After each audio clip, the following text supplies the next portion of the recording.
歡迎收聽奇幻武俠小說改編粵語動漫古仔《水族傳奇》，作者飛仔哥，演播飛仔哥。再打唔過嘅話，我就索性將你哋滅族算數，費事跟手尾啊！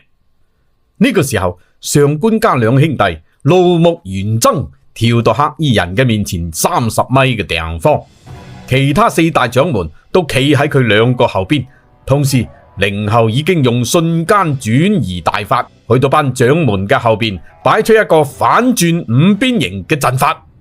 突然間，四面八方傳嚟一陣陣低沉而有力、整齊嘅戰歌聲，歌聲蒼涼而悲壯。水族靈后同5大掌門都動情一齊唱：水族人民到咗最危險嘅時候，每個人都被逼發出最後嘅呼喝聲：前進，前進，向前進！場內場外10幾萬人齊唱一首歌。上官飛雲咁大個仔仲真係未見過呢種節奏同響聲，簡直可以殺人。不過黑衣人竟然毫無懼色啊！等佢哋唱完告一段落之後，黑衣人先好似欣賞完最好聽嘅交響樂一樣，拍起掌嚟。好歌，好歌啊！確實係一首好歌，你哋唔停低啊，我仲真係要眼淚鼻涕一齊流啊！小黑仔講完，真係用手擦下眼角嗰幾滴假慈悲嘅鱷魚淚。乜嘢係鱷魚淚啊？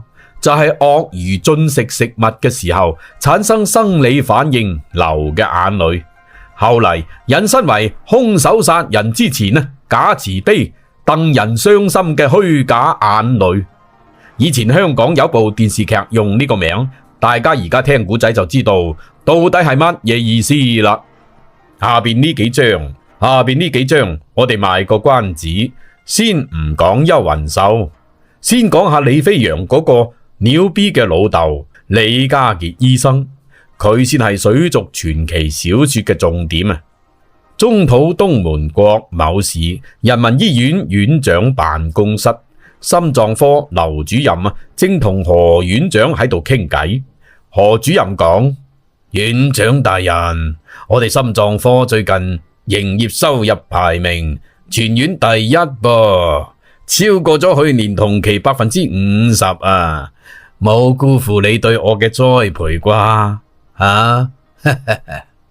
主管嘅何院長講：小歐同志啊，為本院同本國做貢獻係每個公民嘅義務，我只係覺得你有呢個能力，安排你嚟做呢個位，能唔能夠為國家發光發熱呢？仲係要靠你自己啊！